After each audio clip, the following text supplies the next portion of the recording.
My first job in the morning is to make coffee. I'm not a big coffee drinker, but my wife is.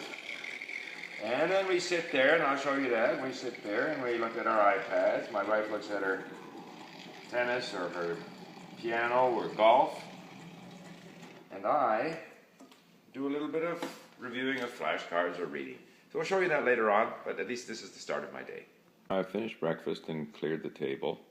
Haven't yet done the breakfast dishes, but I've got a few things to clean up, so I'll do that while listening. But I'm sitting here enjoying my iPad. And basically right now you'll see here that I have a number of lessons here, varying it from sort of casual conversation and more serious articles from the Voice of Russia, which, some of the stuff is quite interesting. This particular item, you can see it highlighted in blue, has to do with the oil industry and pipelines between Russia and China.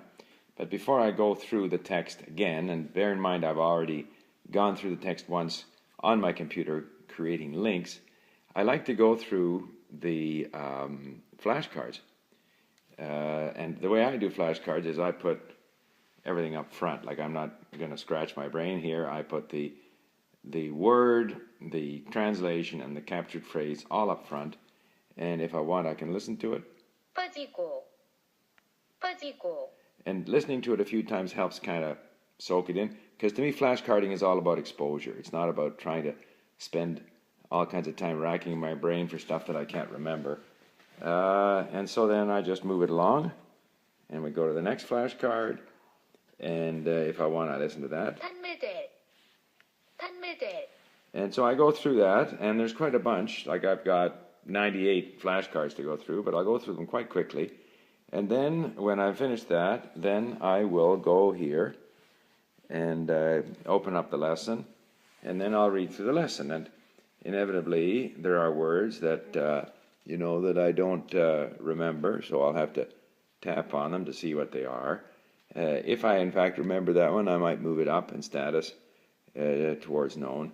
And, of course, the thing about reading and listening is that you always have the impression that it's always difficult, always the same places you don't understand when reading and listening. But I know from experience that over time you get better. And all of a sudden, the brain gets used to the patterns of this language.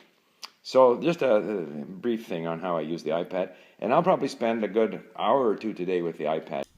So there you have it, some snippets of my study day. I should tell you a secret. I'm hoping to put in 2, 3, or more hours a day into learning my Korean. I can afford to do that now because I'm sort of semi-retired. I've worked for more than 45 years. But when I was learning Russian and to a large extent Czech and some of the earlier languages, literally all the time I had was driving to work, driving home, doing the dishes, exercising. So it was like 70% listening. So I expect that in 3 months of Korean, I'm hoping with that amount of time that I'm going to make significant progress. But I can tell you, when I was learning Russian and I only had an hour or so a day mostly listening, 3 months would go by and I wasn't aware of any progress. I mean, it took me 5 years to reach, well, I spent a good 5 years at it, but yeah, my comprehension was starting to come after a few years, but it took a long time. And nothing wrong with that. I feel tremendously happy that I can understand Russian movies. I can read the newspaper. I can listen to audiobooks. I can communicate with mistakes. There's always someone at YouTube comes on and tells me that my Russian is no good or my Spanish is no good, which is fine. It works. If I had only one language to concentrate on, I would really, take it to that extra level. But it serves its purpose. It's enabling me to communicate with another culture and another language. So the point I wanted to make is, I have a lot of time to spend, so I'm doing a lot of stuff. If I have dedicated time, I'm reading, I'm linking. For the longest time, I only had that passive listening time, or 70, 80%. So however much time you have, do it and stay with it. And the more time you put in, the more obvious will be the results.